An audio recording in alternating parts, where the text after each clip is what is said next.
Welcome back to another episode of My Legacy Garage. Today, we're going to continue on with the 67 C10 here. I have a bad, sneaky suspicion that the clutch is bad. Just the way it feels. So we're going to find out, and we already know it runs, so that's a plus. If you haven't seen that video, go back and check it out. It's fun. And today we're going to get even more creative because I don't have a key, but I want to be able to start it and stuff from inside the cab so I can mess with the clutch and stuff. So we're going to invent a way to do that today. So that should be fun. It's amazing what you can do with some stuff laying around and 10 bucks worth of parts from the parts store. It's going to be neat. Check it out. So we're looking at the clutch pedal assembly here.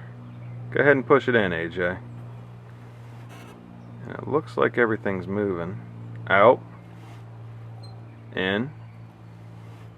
Out. Alright, so if we have issues, we know it's not up here. And we also went ahead and cleaned up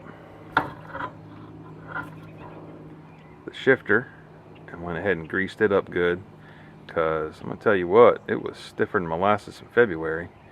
So we'll see how that works too. I know what you're asking yourself. What on earth is going on here? And well, the answer is, I found an old license plate, and I've put an ignition switch and a starter button on it. And we're going to sit this in the cab, bend it up so that it latches on somewhere. I haven't figured that part out yet, but I'll improvise. And I'm going to run a power wire out to the battery, and then I'm going to run a wire to the starter solenoid and a wire to the ignition. And then we'll be able to start it and shut it off from inside the cab. That's super fun. So I'm going to go ahead and slap this together, show you the finished product outside the truck, then we'll slap it in and you can see what that looks like. Hey folks, here we go. So you've got your battery positive in right here that I'll connect direct to the battery with a fusible link. We're going to jump power off that over here to the ignition switch. This will go out to the positive side of the coil. This will go down to the starter solenoid, and then we'll hook it up inside the truck there somewhere so it doesn't fall down, and then we'll give her a shot and see what she does.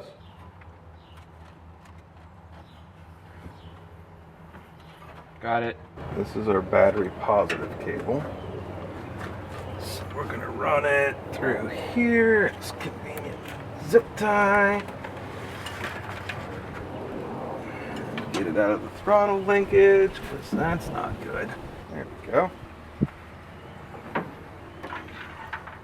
I think we'll zip it right around there like that just to give it some substance.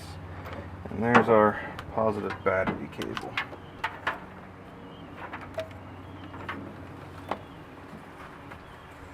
There we go. Happy days. Good enough to run it around the yard. Then for our starter solenoid, put a little more wire through. Get it out of there. And that will go down there, like so. Yeah, it's really important that you use the same color wire for all this, so that only you know how it works, and you can seriously confuse anybody else who ever touches this thing. This guy up through here. Get it off the manifold because we don't actually want it to burn. And then I think we're going to keep this off of the engine over here. We're going to do this again. And this is going to be our ignition wire, which is this wire right here. So that's convenient. I guess we could. Well, nah. We'll just do that and tuck it over there somewhere because I'm probably going to keep this rig and use it on something else. So that's what we'll do. Let's go ahead and hook this all up, and then I guess we can see what happens. Got this here fusible link I want to tie in. I haven't quite figured out how we're doing that yet. Probably vice grips. We'll figure it out. Here's where we're at. We've got our coil wire hooked up, we've got our starter wire hooked up, and we've got our battery positive right here with the fuse. We're going to go ahead and hook the battery up, and we'll see if it'll spin over at least. and then we can check the ignition too, squirt a little go juice in it, and then we can sort out getting the fuel system hooked back up again and try this whole clutch gig out. Sounds like a plan. Let's do it. It all seems okay. What could go wrong? It's just a bunch of wiring all tied up. Can't tell what goes to what. It'll be fine. Let's try it. So this is what we have in here. We've got the wires through the firewall beside the clutch pedal there, over the non-existent fuel pedal. Zip tied up to some snake skins and other stuff up in there. And then we've got our ignition and our starter switch. So, in theory, now that the battery's hooked up, when I push this button, it should turn over. Oh, how about that? And then the ignition is off. Okay. And then this is ignition on. What happens if we pump the fuel pedal a little bit? Maybe it's still got some in the bowl, you know?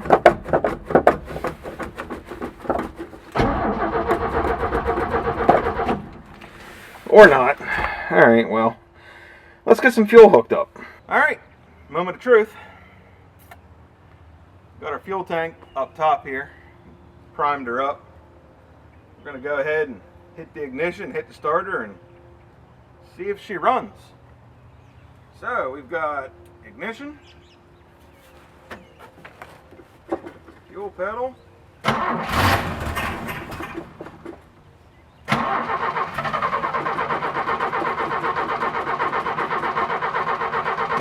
so new plan, let's prime the fuel system a little better this time and then we'll try it again.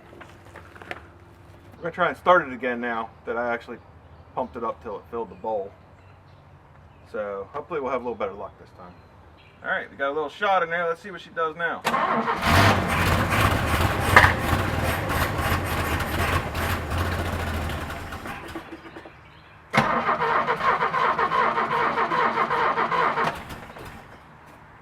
Give her another little shot, AJ.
Clutch was stuck. It wouldn't go into gear when it was running, even though the clutch pedal was pushed in. So I shut it off and I put it in gear and moved it forwards and backwards a little bit just with the starter.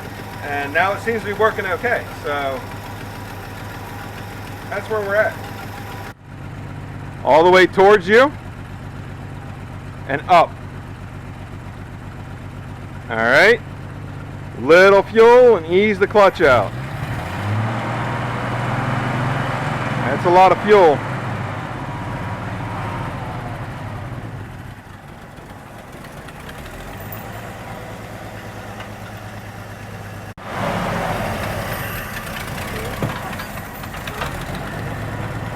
Ta-da! With a boat tank on the roof for fuel. it moves. It's a little stiff, doesn't like it too much, and the mud doesn't help, and it wants to bog the engine down. I think I really need to get a carburetor kit and go through that. That'll probably help. Well, we're going to cut it off here for today. I think tomorrow we're going to power wash her up real good, maybe clean the interior out, try and see, what we're really working with here, and then decide what we want to do next. Do we want to get a key set for it so, we don't have a license plate control panel in it, like a redneck yacht, or what? But for now, I'm pretty excited because I can unhook the chain because we don't need it anymore. It runs and moves under its own power. It's a big step. Makes me happy.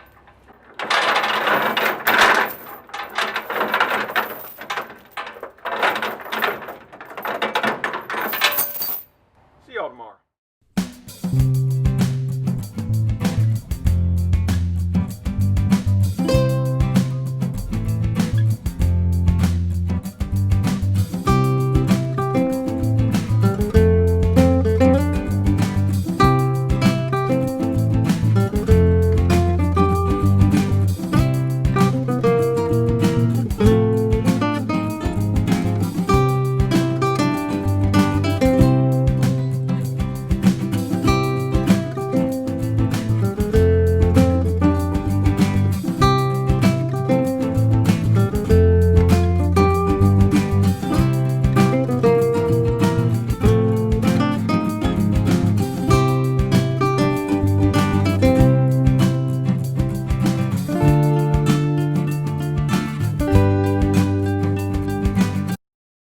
Well, now we've got her all cleaned up, and that revealed a lot.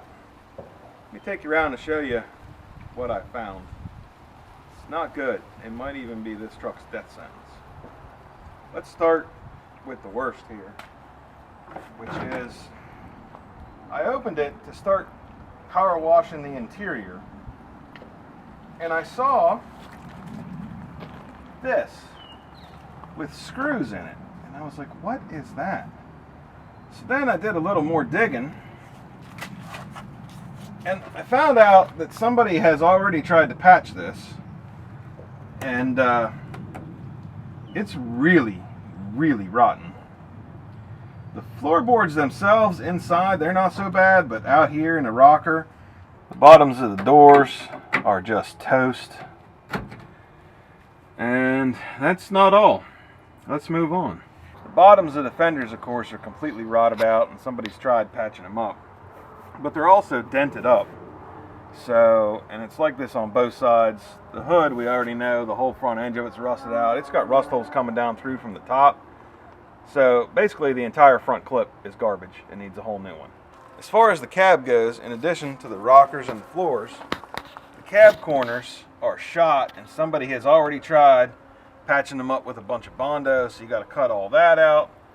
So now we need doors. The cab needs a ton of metal work. Let's look at the driver's rocker panel.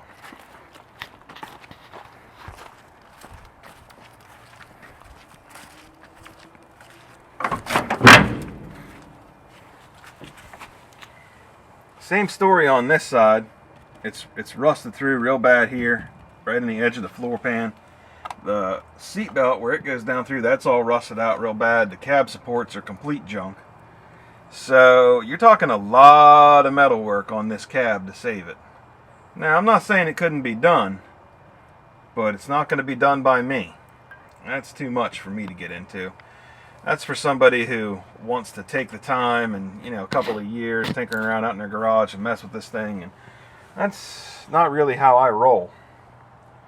The bed, well, that's a whole nother issue. Let's take a look. We've got rust holes through the bed all over the place here, so you'd at least have to patch the side panel here. On the other side, when they painted it, they must have had some rust underneath of it. It's got bubbles everywhere. It's got a bubble right here that I'm sure is rust building up underneath of there. And on top of that, the floor is junk. Somebody's tried patching it here and there with some plywood. Looks like somebody probably put new boards in it at one time, but I was nervous just standing in it to clean it out. The end gate, whew, that's a whole nother story. Wheel wells are rusted out, like, it's bad. That's what I'm trying to say. It's pretty rough. Take a look at this end gate. You can see straight through it. Well, I think that's going to about do it for this episode of My Legacy Garage, and for this truck, at least for me. I think we're just going to send her on down the road, let somebody who wants to put the time and effort into it go ahead and do that. It won't be me. It's too far gone. I would never recoup the money out of it, and I'm not in the business of losing money, usually. But if I can pull one of these out of the woods and get it running and show that it does have some promise, and send it down the road to somebody who's going to love and care for it and restore it like it needs to be, well, that's the name of the game, really. If I make a little bit of money, cool. If I break even on it, that's fine too. If I lose money, it happens sometimes, but I'd prefer not to. If you like the video, hit the like button, hit the subscribe button. I'm sure I'll buy something next. See what we do with it. Thanks for watching.